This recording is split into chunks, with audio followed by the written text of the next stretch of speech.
जो पढ़ेंगे ना उसका नाम है एसेट्स। क्या नाम है? और इसको हिंदी में कहते हैं संपत्ति। क्या कहते हैं? कोई दिक्कत? चलो, बल्कि हम इसको पूरा एसेट्स करके संपत्तियां ही कर देते हैं। कोई परेशानी? समझना है कि संपत्ति होती क्या क्या, पहले इसको अच्छे से समझो। तेरे पास घड़ी है, वो तेरी संपत्ति है। वो तेरे रिंग जो पहने हुआ है तो हाथ में अंगूठी, वो भी क्या है? तेरी संपत्ति। तेरा चप्पल भी क्या है? तेरी संपत्ति। अब इसको अच्छे से समझ। एक संपत्ति है कि तेरा घर तेरी संपत्ति है ना? और तेरे जेब में रखा हुआ 5 रुपया, वो भी क्या है? तेरी। तो दोनों में फर्क होना चाहिए। अरे आसानी से खुद समझो कि इतना बड़ा घर की कितनी कीमत। इसी तरीके से अडानी अंबानी को भी देखोगे तो अडानी अंबानी के पास अगर देखो तो कितनी संपत्ति है ना? करोड़ों में है, अरबों में। तो एक संपत्ति तो उसकी बड़ी बड़ी कंपनीज वगैरह, या उसका बड़ा सा घर, शायद से कि 900 करोड़ का तो उसका घर ही है सिर्फ। तो इतना बड़ा घर, वो भी उसकी एक संपत्ति। और एक वो जो अंबानी के जेब में 5 का सिक्का होगा, वो भी क्या है? उसकी। हम लोग को समझना है कि जब संपत्ति एक तरफ घर और एक तरफ कुछ खुदरा पैसा, जब दोनों में इतना फर्क है तो इनके नाम में भी कुछ फर्क होगा। कहने को तो दोनों को एसेट्स ही कहते हैं, संपत्ति ही कहते हैं, पर अलग अलग नाम से पुकारा जाता है कॉमर्स की भाषा में। तो देखो बाबू, इसको गौर से ध्यान देना। एक होता है नन करेंट। क्या होता है?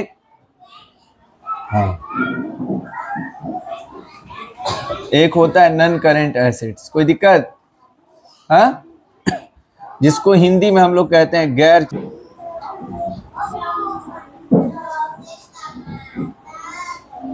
एक हो गया हमारा क्या चीज? गैर चालू संपत्ति। और इधर देखोगे तो एक होता है करेंट एसेट्स। क्या होता है? Current assets. इसको कहते हैं हम लोग चालू संपत्ति। क्या कहते हैं? चालू। एक हो गया हमारा गैर चालू संपत्ति और एक हो गया हमारा क्या चीज? चालू संपत्ति। कोई दिक्कत है इसके अंदर?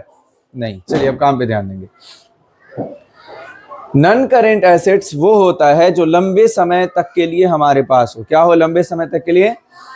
जैसे कि हमारा घर, इसके लिए जैसे कई लोगों ने ये डाला है कि जो संपत्ति आपके पास कम से कम 1 साल रहे। कितने दिन रहे? 1 साल कम से कम संपत्ति आपके पास रहे, वो आपकी क्या है? गैर चालू संपत्ति। अभी जैसे हम 2 चीज बताएं कि एक वो जो किसी पैसे वाले का घर हो और एक वो जो उसके जेब में रखा हुआ खुदरा पैसा हो, तो इन दोनों में कुछ ना कुछ तो फर्क बनेगा ना। तो अगर देखोगे तो ये जो गैर चालू संपत्ति, जिसको नन करेंट एसेट्स कहते हैं, ये जो हमारे पास दीर्घ काल तक रहती है, लंबे समय तक। समझ गए? और इसको अगर देखोगे तो ये हमारे पास एकदम कम समय तक। क्या है? एकदम। समझ गए? एकदम कम समय तक ये वाली संपत्ति हम लोग के पास रहती है। जैसे कि कैश कितने दिन रखते हो अपने पास में? आज रखे और कल खत्म। अब अगर इस पे ध्यान देते हो, गैर चालू संपत्ति, नन करेंट एसेट्स पे, तो अब इसके अंदर भी 2 चीज होती है। एक होती है मूर्त संपत्ति। क्या होती है इसके अंदर भी? 2 चीज। एक है मूर्त संपत्ति और एक है अमूर्त संपत्ति। क्या है? एक है मूर्त संपत्ति और एक है क्या चीज? अमूर्त संपत्ति। मतलब एक को हम कहते हैं हम क्या चीज? एक को कहते हैं हम टेंजिबल। एक को कहते हैं हम टेंजिबल एसेट्स और एक को कहते हैं,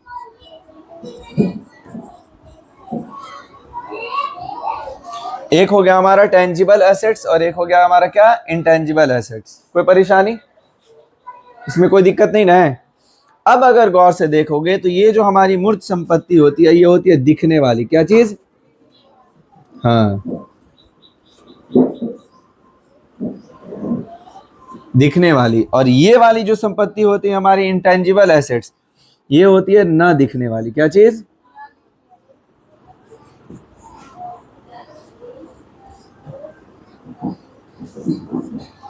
यहां आसानी से समझ जाओगे। पहले समझना है कि जो हमारी संपत्ति है ये 2 तरीके की है। एक है करेंट, नन करेंट एसेट्स को हम हिंदी में कहते हैं गैर चालू संपत्ति, और करेंट एसेट्स को हम हिंदी में कहते हैं चालू संपत्ति। गौर से देखोगे तो इसके अंदर 2 संपत्ति है, एक है मूर्त और एक है अमूर्त। मतलब है एक टेंजिबल एसेट्स और एक है इंटेंजिबल एसेट्स। टेंजिबल एसेट्स का मतलब जो संपत्ति हमें दिखे, और इंटेंजिबल एसेट्स का मतलब वो संपत्ति जो हमको ना दिखे। कोई दिक्कत? अब यहां समझना है हमको सबसे पहले कि ये कौन सी संपत्ति है जो कि दिखने वाली संपत्ति। तो बात समझ में आ गई। हम ये समझा दें कि करंट एसेट्स में आता क्या है। तो करंट एसेट्स के अंदर अगर देखोगे तो इसमें तुम्हारा भवन आ जाता है। क्या चीज? भवन। और इसके अंदर तुम्हारा आ जाता है मशीन,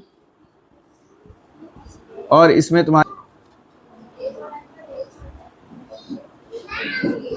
भूमि। ये तीन चीज। इसमें और भी बहुत सारी चीज है। ये सब का सब तुम्हारा कायम है नॉन करंट एसेट्स के अंदर यानी भवन, मशीनरी और भूमि। ये तीन चीजें तुम्हारा कायम है नॉन करंट एसेट्स में, जो लंबे समय तक रहे। इसके अंदर एक चीज और अगर बढ़ा दो तो ऐसे बढ़ती बहुत सारी चीजें। एक नॉर्मल अभी लिख देते हैं सिर्फ। क्या चीज? गुडविल। क्या चीज? गुडविल। ये जो संपत्ति हम लिखे हैं, ये पूरी संपत्ति लिखे हैं नॉन करंट एसेट्स। क्या लिखे हैं? कोई दिक्कत? पर अगर इसको अच्छे से समझोगे तो इसके अंदर भी दो हिस्सा है। क्या है इसके अंदर? दो हिस्सा। पहले हम यहां बता दें कि इसकी हिंदी क्या होती है। इसकी हिंदी होती है ख्याति। क्या चीज होती है? ख्याति। इसके अंदर दो हिस्सा है, एक है मूर्त और एक है क्या चीज? अमूर्त। एक दिखने वाली और एक ना दिखने वाली। अब इसको क्या करेंगे कि इसको हम लोग अच्छे से पहले डिफाइन करेंगे। हाँ, तो हम लोग क्या पढ़ रहे थे अभी? एक मूर्त और एक अमूर्त, यही पढ़े थे ना जी। मतलब एक टेंजिबल और एक इंटेंजिबल। कोई दिक्कत? चलिए, इसको हम लोग कहते हैं टेंजिबल एसेट्स। क्या कहते हैं? Tangible assets. और इसको कहते हैं इंटेंजिबल।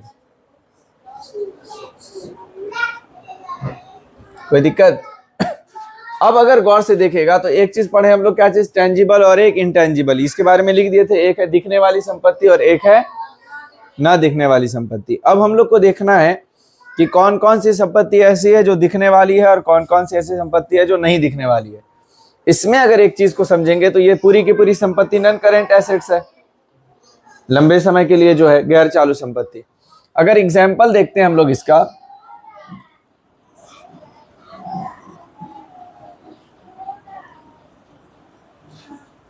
इसके एग्जाम्पल में अगर देखते हैं टेंजिबल एसेट्स के इसमें, तो टेंजिबल एसेट्स में जो हमारे सबसे पहले आता है वो आता है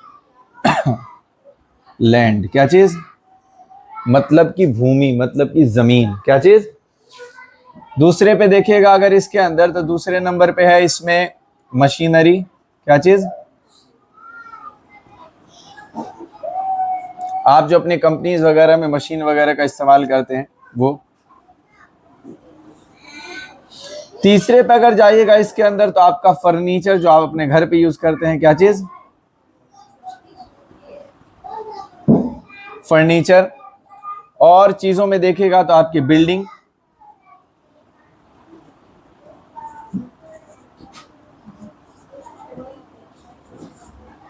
बात समझ में आई? ये जो संपत्ति है आपकी टेंजिबल एसेट्स, मतलब दिखने वाली संपत्ति। तो दिखने वाली संपत्ति में है लैंड है, मशीनरी है, फर्नीचर है और बिल्डिंग है। ये सब संपत्ति हम लोग को दिखती है और ये सब लंबे समय के लिए होती है। कोई दिक्कत? मतलब अगर देखिएगा तो जमीन भी हम लोग लंबे समय के लिए लेते ही हैं, कम से कम 1 साल तो रहती है हमारे पास। और हम लोग जो नॉर्मली जमीन जो इसका बिजनेस करते हैं उनको छोड़िए, जो हम लोग पर्सनली लेते हैं वो अपने यूज के लिए लेते हैं। मशीनरी भी, फर्नीचर भी और बिल्डिंग, ये सब है हमारे पास। कौन सी संपत्ति? तो गैर चालू संपत्ति, मतलब नॉन करंट एसेट्स। कोई दिक्कत? अब अगर इसके बारे में देखेगा तो ये सब दिखने वाली संपत्ति है। कौन सी है? टेंजिबल है। कोई परेशानी? अब अगर इसी एग्जाम्पल में हम लोग आ जाएं किसकी तरफ? हाँ, अगर ये एग्जाम्पल हम लोग डालें किसके लिए? तो इंटेंजिबल एसेट्स के लिए। किसके लिए? इंटेंजिबल के लिए। तो इंटेंजिबल के लिए हमारे पास जो सबसे पहले संपत्ति आ रही है वो आ रही है गुडविल। क्या आ रही है? गुडविल। कोई दिक्कत? दूसरे में अगर देखेगा आप लोग तो सबसे, ये एरो बनाने की आदत बहुत बुरी लग गई। दूसरे में देखेगा तो वो है कॉपीराइट। क्या है? Copy right. तीसरे में देखेगा तो वो है पेटेंट। क्या बार बार बना देते हैं। क्या है तीसरे में आपके पास? पेटेंट। ये तीन संपत्ति ऐसी है जो कि दिखती नहीं है, ये नहीं दिखने वाली संपत्ति है, मतलब इसको हम लोग इंटेंजिबल एसेट्स कहते हैं। कोई परेशानी? जिसमें गुडविल, कॉपीराइट और पेटेंट।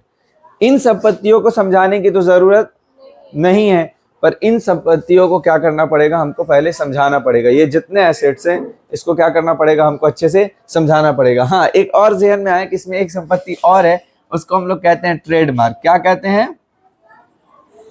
Trade mark. ये भी एक संपत्ति है, ये भी नहीं दिखने वाली संपत्ति है। ठीक, अब इन चारों संपत्ति के बारे में अच्छे से जानेंगे। गुडविल के बारे देखोगे अगर इसको बहुत अच्छी तरीके से, तो ये वो संपत्ति है। फॉर एग्जाम्पल, एक दुकानदार जो अपनी दुकान चलाता है, समझो कि अरबाज की दुकान है। अब अरबाज अपनी दुकान में अच्छे तरीके से ग्राहक से व्यवहार करे, मतलब कि बहुत अच्छे तरीके से क्या करे, बातचीत करे। दूसरी चीज कि और क्या करे, तो अरबाज जो भी इसके यहाँ ग्राहक आ रहे हैं उनके साथ इसका व्यवहार भी अच्छा हो और पूरे के पूरे तरीके से ये ईमानदार हो, उनका 1 रुपया भी इधर से उधर ना करे, और चीजें भी सही दे और सही रेट में दे। समझ गए? यानी मतलब कि तुम जो चीज बेच रहे हो एकदम सही रेट में बेच रहे हो, और चीज भी तुम्हारी क्या है, एकदम परफेक्ट है। तो अब बार बार शाहजहां तुम्हारे दुकान में आ रही है, तो इससे ये होगा कि शाहजहां को तुम्हारे दुकान पे पूरा यकीन हो गया कि इसके यहाँ सामान सही मिल रहा है और सही रेट में मिल रहा है। तो इससे क्या होगा कि तुम्हारी अपनी गुडविल जो है, क्या चीज़ है, तुम्हारी अपनी गुडविल वो धीरे धीरे बढ़ रही है। क्या हो रही है? बढ़ रही है। इससे फायदा क्या होगा कि अब जो भी तुम्हारे ग्राहक है, चाहे इनमें से कोई हो, वो जाके दूसरे को कहेंगे कि नहीं, वो दुकानदार जो है बहुत ज़्यादा ईमानदार है। दूसरी चीज़, उसका जो क्वालिटी है, उसके कपड़े की क्वालिटी वो भी अच्छी है, प्राइस भी उसका सही है, और व्यवहार भी बहुत अच्छा है। मतलब कि कोई सामान खरीदने गए और अगर 50-60 कपड़ा उतरवा दिए तो वो झिड़क कर बात नहीं करता है, आराम से जवाब देता है कि हाँ ठीक, जो आपको पसंद आ रहा है वो ले लीजिए। जैसे कई दुकानदारों में देखोगे कि 2 से 4 कपड़ा, जहाँ ज़्यादा लोगे उसी से भड़क जाता है, बोलता है यार कितना कपड़ा उतरवा रहे हैं। तो उससे क्या होगा कि उसकी गुडविल हो जाती है खराब। कभी कभी क्या होता है कि लोग बहुत सारा कपड़ा उतरवाने के बाद, तुम लोग इस बात को बहुत अच्छा जान रही होगी, कभी कभी लोग क्या करते हैं, बहुत सारा कपड़ा उतरवा देते हैं और लास्ट में कहते हैं कि हमको पसंद नहीं आया। एक पल के लिए देखा जाए तो कोई भी आम आदमी इससे गुस्सा आ जाएगा, हम हो, तुम हो, या तुम में से कोई भी हो, आराम से इस पे गुस्सा आ जाएगा हम लोग को। पर अगर एक पल के लिए सोचो, थोड़ी देर के लिए, कि अगर हम उसको झिड़क के बोल देगी जब नहीं लेना था तो क्यों उतरवाए सामान, तो उस पल के लिए तो ठीक है, अपना गुस्सा उस पर उतार दिए। नुकसान ये हुआ ना कि अब वो ग्राहक हमारे यहाँ डबल से आएगा नहीं, क्योंकि वो क्या बोलेगा, अरे यार वो तो सीधे झिड़क के बात करता है। क्या करता है? और वो क्या करेगा कि वो तो हमारे यहाँ आएगा ही नहीं, वो ग्राहक साथ में और 4 लोग को मना कर देगा कि अरे वो बहुत टटिया के जैसे बात कर, जो हमारे यहाँ की आम भाषा है टटिया। लोग क्या कहेंगे कि अरे वो तो बहुत टटिया के जैसे बात करता है। इससे दिक्कत ये हो जाएगी कि तुम्हारी गुडविल हो जाएगी खराब। तो गुडविल बनाने के लिए जो सबसे पहले क्या चीज़ की बात की है, एक व्यवहार वगैरह। अब अगर गौर से देखते हो गुडविल के बारे में, तो ये दिखने वाली संपत्ति है। अब इसको और अच्छे से समझो कि कैसे नहीं दिखने वाली संपत्ति है। समझो कि अरबाज चला लिया दुकान 5 साल। 5 साल पहले जब अरबाज दुकान खोला था तो उसमें पैसा लगाया था 10 लाख रुपए। कितना लगाया था? 5 साल से अरबाज उस दुकान को बहुत ईमानदारी से चला रहा है। कैसे चला रहा है? बहुत ज्यादा ईमानदारी से। अब 5 साल बाद किसी कारणवश अरबाज कहीं जा रहा है या कोई उसकी जरूरत पड़ गई या कुछ, अरबाज कह रहा है कि ये वाली दुकान अब हमको सेल करनी है। क्या करनी है? ये वाली दुकान अब हमको सेल करनी है। ये कितने पैसे में अपना बिजनेस शुरू किया? तो समझो कि 10 लाख में बिजनेस शुरू किया, और आज कमाते कमाते इसकी दुकान की कीमत हो गई है 20 लाख रुपए। कितनी हो गई? मतलब 20 लाख की संपत्ति इसके दुकान में है। वो ये ऐसी संपत्ति जो कि टेंजिबल है, मतलब कि मूर्त संपत्ति, जो दिखने वाली संपत्ति कितनी की हो गई तुम्हारे पास? 20 लाख की। तुम कह रहे हो कि देखिए भैया, हमारी दुकान में जो सामान है वो पूरी के पूरे सामान की कीमत हो रही है 20 लाख। कितनी हो रही है? पर हम आपसे लेंगे 50 लाख रुपए। कितना लेंगे? सवाल होगा ना भाई, रीजन कि 50 लाख काहे का लेंगे भैया आप, जब आपके यहाँ पूरी टेंजिबल एसेट्स जो हम देखने वाली संपत्ति जो हमको दिखी है तो 20 लाख की दिखी, तो फिर 50 लाख क्यों? तो उस टाइम पे तुम कहोगे कि भैया हम जो पिछले 5 साल से दुकान चला रहे हैं, 5 साल से जो हम मेहनत करके अपना व्यवहार बना के ग्राहक सबको जोड़े हैं, ग्राहक जुड़ गया ना इसके दुकान में, तो वो जो जोड़े हैं तो उसका तो पैसा लेंगे ना। और आसानी से समझो, फॉर एग्जाम्पल कि हमारा ये कोचिंग है, जिस दिन ये कोचिंग के ये सारी चीज बनी थी उस दिन कोई हमसे लेता तो हम उतने ही पैसे में देते जितने में ये सारी चीज बन गई थी। पर आज जब बच्चे जुड़ गए हैं, बच्चे आने लग गए हैं कोचिंग के अंदर, अब अगर कोई शाहजहां हमसे खरीदने आया तो तब क्या हम उतने ही पैसे में देंगे जितने हम बनाए थे? नहीं, क्योंकि भाई हम जब शुरू किए थे तो कोई नहीं था यहाँ पे, पर अब धीरे धीरे बच्चे आने लग गए, तो अब तो आप कमाना शुरू कर दीजिएगा। तो ऐसे में हम आपसे क्या लेंगे? अपनी मेहनत का पैसा, जो पिछले 5 साल से हम किए हैं, या ये भी जो पैसा ले रहा था अपनी मेहनत का। तो गुडविल इसी चीज को बोलते हैं। हम जो इतने दिन मेहनत किए, हमारा व्यवहार अच्छा रहा, सारी चीजें रही, तो वो वही चीज का हम पैसा ले रहे हैं यहाँ पे गुडविल में। देखो ना कितना है, 20,000 का पूरा एसेट्स बना था, सॉरी 20 लाख का बना था ना, हाँ 20 लाख का पूरा इसका एसेट्स बना था। कौन सा? मूर्त वाला। पर ये मांग कितना आ रहा है? तो 50 लाख मांग रहा है। कितना मांग रहा है? 50 लाख रुपया मांग रहा है। मतलब देखा जाए तो ये 30,000 रुपए सिर्फ किस चीज का मांग रहा है? ये सॉरी कितना, 30 लाख मांग रहा है ना। ये 30 लाख रुपए किस चीज का मांग रहा है? तो सिर्फ गुडविल का इसके पास देखोगे तो ये हमसे कितना पैसा मांग लिया? हाँ, गुडविल का हमसे मांग लिया कितना? 30 लाख रुपए। आई बात समझ में? और देना भी पड़ेगा, क्योंकि ये इतना अपने मार्क यानी अपनी दुकान को इस टाइप से क्या कर दिया है? मशहूर कर दिया। कोई दिक्कत? ये जो है कॉपीराइट, पेटेंट और ट्रेडमार्क, इसको बहुत आसानी समझो, ये ज्यादा लंबा जाएगा भी नहीं। समझो इस तरीके से 1 महीना 15 दिन 20 दिन की मेहनत करके एक वीडियो तैयार की जाए। क्या की जाए? एक वीडियो तैयार की जाए। जैसे कि तुम में से कोई एक आदमी समझो कि शाइस्ता एक वीडियो तैयार करे, 1 महीना पूरा के पूरा तुम मेहनत की खूब जम के यूट्यूब के लिए, खूब अलग अलग टाइप से उसके अंदर वीडियो शूट हुआ, बहुत मेहनत हुई, शाम में किए, सुबह में किए, अलग अलग लाइट की कमी हो जा रही थी, तो सारी चीज देखनी पड़ती है ना उसमें। तो 1 महीने तुम लोग पूरा का पूरा वीडियो शूट करके एक छोटी सी फिल्म या एक छोटा सा व्लॉग बनाए। अब ये हुआ कि जब व्लॉग बना के पूरा अपना इस पे डाले तुम अपने यूट्यूब चैनल पे, अरबाज क्या किया कि उसी को तुम्हारे इसमें से डाउनलोड कर लिया, और डाउनलोड करने के बाद अपने चैनल पे डाल दिया। तुम्हारी तो पूरी बर्बाद हो गई मेहनत 20 दिन की। तो इसीलिए आप में से जो लोग यूट्यूब पे वीडियो या जो भी डालते होंगे शॉर्ट्स वगैरह, उनको अच्छे से पता होगा कि यूट्यूब पे सेम अगर वीडियो किसी और की उठा के डाल दे तो कॉपीराइट का क्लेम होता है। क्या होता है? बात समझ में आई? तो अब तो कॉपीराइट एकदम अच्छे से समझ गए होगे। कोई दिक्कत? अब अच्छे से इस चीज को समझो कि तुम्हारी वीडियो है, अब वो वीडियो कोई दिखने वाली संपत्ति है क्या? वो तो डाल दिया फोन के अंदर, सबके फोन में है। कोई एक ऐसी चीज जैसे बिल्डिंग, भवन, मशीनरी, ऐसी कोई चीज नहीं ना है कि जो कहीं एक जगह पे रखी हो। वो तो अलग अलग बट गई ना, उसका हिस्सा अलग अलग चला गया ना, सबके मोबाइल में, सब लोग अपने अपने यूट्यूब पे देख रहे हैं ना। भले बात अलग है कि चैनल को लेके यहाँ पे बहस चल रही थी कि भाई हम जो वीडियो बनाए वो सिर्फ हमारे चैनल पे डलना चाहिए था, दूसरे के इस पे नहीं। पर वो कोई दिखने वाली संपत्ति नहीं ना है, पर उसका पैसा बहुत जबरदस्त। उसके बाद बात आती है पेटेंट पे। किस पे बात आ रही है? यहाँ पेटेंट के ऊपर। अब पेटेंट को समझो अच्छे तरीके से। हुआ ये कि एक दिन रोशनी ना कि शाहीन नासरीन, एक दिन नासरीन के दिमाग में एक चीज आई कि कुछ नया करते हैं, कोई नई चीज करते हैं, कुछ नया इजाद करते हैं। तो ये क्या नया इजाद की कि एक ऐसी गाड़ी बना दी जो कि पानी से चलने लगे। काहे से चलने लगे? पानी से चलने लगे।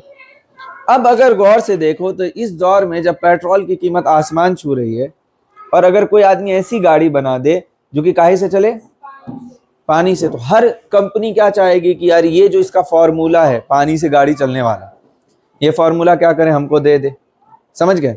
तो ऐसे में ये क्या करेगी? अपने फॉर्मूला को ले जाकर पेटेंट करवा लेगी। क्या करवा लेगी? अब वो पेटेंट लाकर ये क्या करेगी? मेरे पास बेच देगी। अब अच्छे समझना, अगर मेरी कार बनाने की कंपनी होगी या बाइक बनाने की कंपनी, तो क्या इसके फॉर्मूला को हम 1-2 रुपए में खरीदेंगे? अगर ये हमसे 10 करोड़ भी मांगेगी तो हम इसको दे देंगे, क्योंकि भाई आज अगर हम बाइक या कार बना दिए जो कि पानी से चले, तो कल अलग ही लोग लाइन लगा के खरीदने लगेंगे, तो हम अलग ही कमाएंगे ना। तो अब अगर गौर से देखते हो तो क्या फॉर्मूला जो था इसके पास, जो ये पूरा सोची अपना एक नई इजाद जो बनाई, इसके अंदर अगर गौर से देखो तो वो कोई दिखने वाली संपत्ति है? वो तो इसके दिल के अंदर है ना। वो फॉर्मूला चाहे तो यहाँ पे लिख दे या मिटा दे, वो उसके दिल के अंदर, हम लोग को तो लिखा हुआ चाहिए, पर वो तो इसके पास है ना, इसके दिलो दिमाग में है ना, इसके दिमाग के अंदर है पूरा का पूरा फॉर्मूला। तो वैसे टाइम पे ये क्या करेगी? अपने फॉर्मूला का जाके पेटेंट करवा लेगी, रजिस्टर्ड करवाएगी। क्या करवाएगी? रजिस्टर्ड। तो अब बताओ कि पेटेंट का क्या कम पैसा मिल सकता है? जितना अच्छा तुम सोच के जितना नया कुछ इजाद करोगे, नई चीज लाओगे खोज कर, उतना ज्यादा महंगा बिकेगा। समझ में आई बात? जैसे इस तरीके से समझो कि जो भी ये मोबाइल का लाया होगा दिमाग में कि ये मोबाइल किस टाइप से बनाना है, क्या वो साइंटिस्ट कुछ कम कमाया होगा? उसका ही पेटेंट बहुत महंगा बिका होगा। आई बात समझ में? ठीक। जैसे कि अभी के दौर में इससे समझोगे तो व्हाट्सएप, फेसबुक वगैरह जिन्होंने बनाया आज करोड़ों में हैं वो लोग, समझ गए? आगे देखोगे तो ट्रेडमार्क। ट्रेडमार्क देखोगे तो हर कंपनी का अपना एक साइन होता है। क्या होता है? अपना एक साइन होता है। वो भी एक टाइप की होती है संपत्ति, और उस संपत्ति की भी कीमत बहुत ज्यादा है। आसानी से समझो इस तरीके से कि ये फास्ट ट्रैक की घड़ी है ये वाली। इसमें देखोगे तो फास्ट ट्रैक का अपना एक निशान बना होता है यहाँ अंदर में, ठीक है। हम लोग इस घड़ी को कैसे पहचानते हैं? तो भैया इस पे फास्ट ट्रैक का क्या है? अपना एक डिजाइन बना हुआ। और अच्छे से समझो इसको अच्छे तरीके से। तो यहाँ भी देखोगे तो फास्ट ट्रैक का अपना एक डिजाइन होता है। यहाँ दिख रहा है ना? हाँ। ये कंपनी अपने घड़ी पे सिर्फ ये डिजाइन बना सकती है, यही कंपनी जो अपना बनाए उसके ऊपर। अब समझो कि कोई भी कंपनी जो कि कॉपी बनाते हो, हाँ देखे होगे कॉपी वाला, फर्स्ट कॉपी सेकंड कॉपी करके मार्केट में चीज आती है। अगर कोई भी ऐरा गैरा अपना एक घड़ी बना ले और उस पर सेम यही डाल दे, क्या डाल दे? सेम इसी टाइप का वो ट्रेडमार्क डाल दे, ये जो यहाँ दिख रहा है ये, तो ये ट्रेडमार्क से अब ये हो जाएगा कि उस कंपनी की भाई अगर मानो कि इस कंपनी की अपनी एक रेपुटेशन है कि भाई ये घड़ी बहुत दिन टिकती है, मजबूत है, सारी चीज, अगर कोई दूसरा बनाकर सेम बेचने लगे और वो 2 दिन चले तो कंपनी की गुडविल तो खत्म हो जाएगी ना पूरी की पूरी, है? तो ये कंपनी की गुडविल इसकी अपनी एक पहचान में है, समझ गए? जैसे और बहुत सारी चीजों को देखते होगे, हम लोग जो सारी चीजें खरीदते हैं, कोई भी चीज, चाहे वो चप्पल जूता हो, उसमें नाइक कंपनी होती है, उसका अपना एक निशान होता है। एडिडास, उसके अंदर फूल बने होते हैं, सब कंपनी का। प्यूमा एक कंपनी है जिसपे कि एक जानवर बना होता है। तो सब कंपनी अपना क्या करती है? एक निशान जो है, लोगो, ट्रेडमार्क जो है वो अपना यूज करते हैं। आई बात समझ में? तो हर कंपनी अपना यूज करती है। अब अगर समझो कि कोई कंपनी हमको अपना ट्रेडमार्क देगी, ठीक है आप हमारी चीज बनाइए और उस पर अपना ट्रेडमार्क लगाकर बेचिए, तो क्या वो कम पैसे में देगी? खूब महंगा। या समझो कि कल होकर AIC बहुत मशहूर हो जाए। आज जो फिलहाल में कुछ लोग जान रहे हैं, इसको बहुत सारे लोग जानने लगे। कल होकर किसी गांव में कोई चाहे कि हम कोचिंग खोलना चाहते हैं, आपका जो अपना लोगो है AIC का वो हमको यूज करने दीजिए, तो क्या उससे हम 150 रुपये लेंगे? भाई हम बोलेंगे हमारा नाम हो चुका है मार्केट में, आज आप खोलिएगा, कल आपके यहाँ बच्चे भर जाएंगे, तो हमारा लोगो यूज करने के लिए आपको क्या करना पड़ेगा? अच्छा खासा पैसा देना पड़ेगा। तो ट्रेडमार्क भी समझ में आया। अब अगर इस चीज को देखोगे, दिखने वाली संपत्ति है भाई, ये लोगो है एक टाइप का ये डिजाइन है। अभी यहाँ वो देखो, उस पे दिख रहा है तुम लोग को, यहाँ ये बाहर में है, इवन के हर बच्चे के रिजल्ट पे है, तो कहीं से कहीं घूमता रहता है, पर उसका जो मेन अपनी एक अहमियत जो बन गई है, समझ गया? उसकी क्या हो गई? एक अपनी अहमियत जो बन गई है, मेन पैसा उसी का होता है। समझ में आया तुम लोग को? ये अच्छे से एकदम ये नहीं दिखने वाली संपत्ति क्लियर समझ में आए। एक गुडविल जो आप लोग बहुत अच्छा काम करते हैं जिसकी वजह से बनती है, एक कॉपीराइट तो अभी समझा दिए, एक हो गया पेटेंट, कोई चीज आपने बनाया, न्यू इनोवेशन किया, उसकी वजह से मार्केट के अंदर इसकी कीमत आपको अलग मिलेगी पेटेंट की। फिर हो गया ट्रेडमार्क, आप जो सामान बेच रहे हैं उसके ऊपर आपका कोई चिन्ह, कोई डिजाइन, कोई नाम, तो ये ट्रेडमार्क। ये सब बाबू वो संपत्ति जो नहीं दिखने वाली है, पर इसकी कीमत बहुत अलग लेवल की होती है, बहुत ज्यादा। जितनी कंपनी में जितनी अच्छी क्वालिटी होगी इन चीजों में, उतना ज्यादा इसकी कीमत बढ़ेगी। जिसकी गुडविल जितनी ज्यादा, वो उतना पैसा लेगा। जिसका कंटेंट या जिसका जो चीज के लिए कॉपीराइट का क्लेम कर रहा है, वो जितना ज्यादा बेहतर हो उतना पैसा। पेटेंट का तो भाई इसकी तो बात ही अलग है, ये अलग ही लेवल का चीज है भाई, अभी समझा दी एकदम नॉर्मल से। और ये हो गया हमारा क्या चीज? ट्रेडमार्क। ये भी जितनी बड़ी कंपनी जितना रेपुटेशन बना ले उतना ज्यादा। ये तुम लोग को मूर्त और अमूर्त अच्छे समझ में आया, मतलब टेंजिबल और इनटेंजिबल, दिखने वाला और नहीं दिखने वाला। याद रखो बाबू, ये पूरी की पूरी संपत्ति जो तुम्हारी वो गैर चालू संपत्ति है। क्या है? मतलब नॉन करेंट एसेट्स। अच्छे से याद रखना। करंट एसेट्स को फिर अगली क्लास में हम पढ़ाएंगे, पर नॉन करंट एसेट्स यहाँ पे याद रखना। कोई परेशानी?